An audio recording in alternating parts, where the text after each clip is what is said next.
Olá, nesta edição do Estúdio MP, nós temos a satisfação de receber o promotor de justiça, Maximiliano Fieder, que é o responsável pelo projeto Encontre o Seu Pai Aqui.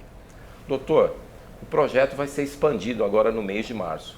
Eu gostaria que o senhor desse as linhas gerais de como funciona esse projeto. Bem, na verdade, nós temos no estado de São Paulo cerca de 750 mil pessoas de 0 a 30 anos que não têm no registro de nascimento o nome do pai. E há muito tempo, eu estou desenvolvendo uma campanha em São Bernardo, desde 2005, nesse sentido, no sentido de promover o encontro dos pais com os filhos e esse reconhecimento. No entanto, eu não conseguia até agora um programa que ficasse disponível para o público no momento em que ele quisesse. Certo. E a nossa união com o Poupa Tempo da Prodesp possibilitou isso. Então, nós temos uma ficha no balcão da Prodesp que a pessoa interessada, a mãe, geralmente, ou o filho maior, e mesmo o pai que quer reconhecer o filho, preenche e manda para a gente. Isso nos postos do Poupa Tempo. Em postos do Poupa Tempo. Até agora, só em São Bernardo funcionou um plano piloto. No entanto, agora em março, nós vamos expandir para a cidade de São Paulo e até o final do ano a ideia é expandir para o estado inteirinho. Todos os 72 postos do Poupa Tempo vão entrar nessa campanha. Como funciona? A pessoa preenche a ficha e nós vamos atrás deste pai para ouvi-lo, se ele reconhece ou não. Muitas vezes o pai não tem qualificação, o filho não sabe a qualificação do pai e também não sabe onde está. O Ministério Público desenvolve pesquisas de modo a identificar esse local e ouvir o pai onde ele estiver. Se ele reconhecer a paternidade, nós requisitamos a averbação no registro de nascimento e entregamos em poucos dias a certidão, já uma certidão nova de nascimento, constando o nome do pai por interessado.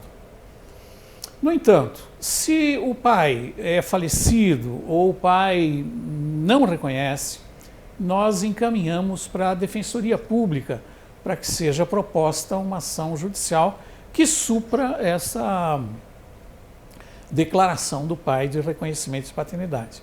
Existe um terceiro caso, uma terceira hipótese, em que o pai não reconhece, mas tem dúvida e gostaria de fazer um exame de DNA. Nós encaminhamos para um setor especializado da Defensoria Pública que tem o DNA consensual. Faz o DNA e ele reconhece ou não, sem necessidade da intervenção do judiciário. O grande mérito desta campanha, desse programa, é que esse programa fica, essa opção de procurar o pai, fica à disposição quando o interessado quiser. É permanente. Permanente. Então, sem necessidade de reuniões, de datas específicas, quando ele entender que é o momento, quando a mãe entender, quando o filho entender, ou mesmo quando o pai entender que é o momento de fazer esse reconhecimento, ele vai ao Poupa Tempo e manda a ficha preenchida para o Ministério Público. Agora, doutor, por que a sua preocupação com essa questão específica? Por que é importante para uma pessoa já na fase adulta ter nos seus documentos a indicação de quem é o seu pai? Então, quem tem o nome do pai no registro, eu tenho a felicidade de me enquadrar nesse grupo, não percebe bem essa necessidade. No entanto, no dia a dia, quando a gente encontra essas pessoas, quando elas são reconhecidas, a emoção é evidente, né?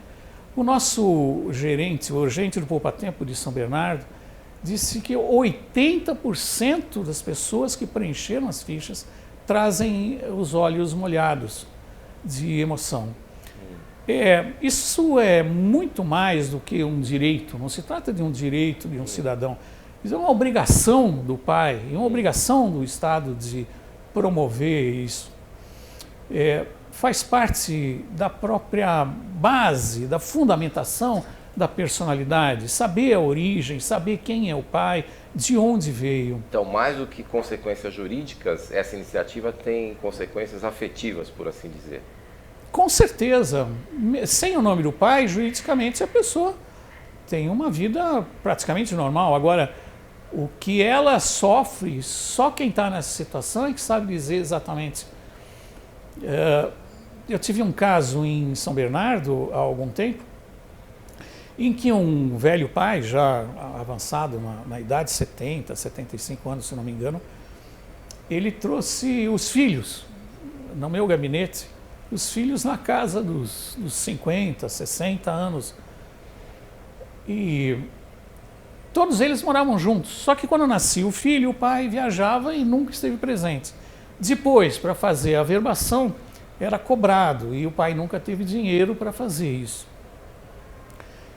Eles fizeram lá comigo e na data da entrega da certidão, eles se abraçaram, se beijaram, choraram juntos, e sem motivo nenhum, porque é tudo gratuito, esse serviço é absolutamente gratuito.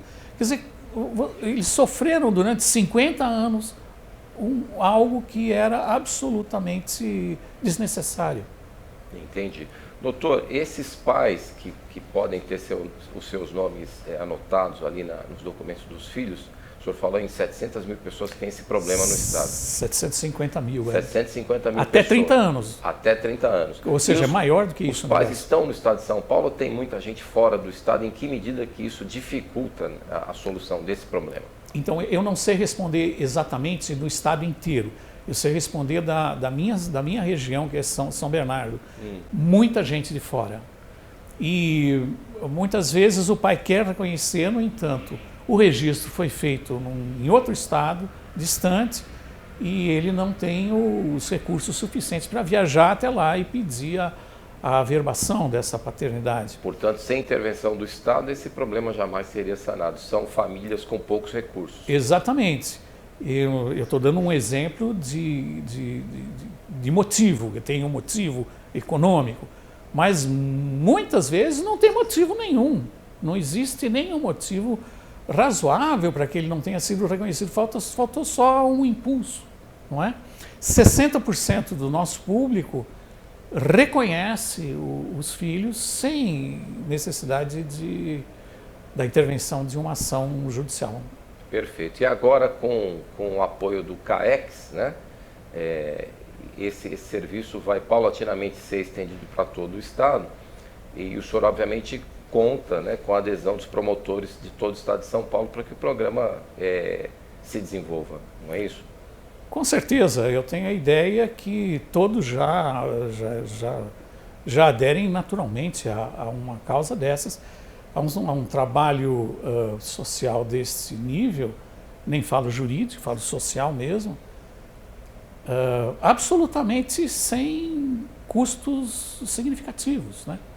Então nós estamos usando a estrutura do Poupatempo, que já existe. Aproveitando uma estrutura já existente. Já temos a estrutura do Ministério Público, a mesma estrutura, e não vejo nenhum motivo para que não façamos isso. Perfeito. E o cronograma qual é? Começa a expansão em março. Em que mês em que todo o Estado será atendido pelo programa, doutor? Nós temos a ideia de que até o final do ano nós estejamos em grande parte do Estado. Perfeito. O senhor diria que pela experiência de São Bernardo não é necessário nenhum tipo de ajuste. A ideia é replicar o que aconteceu lá em todo o Estado. Com certeza. Eu acredito que o número de pais que estejam fora da cidade deve diminuir conforme a gente entra mais para dentro do Estado, em função da tradição que o interior tem. Perfeito. Nós agradecemos a presença do Dr. Maximiliano Firer e até uma próxima oportunidade.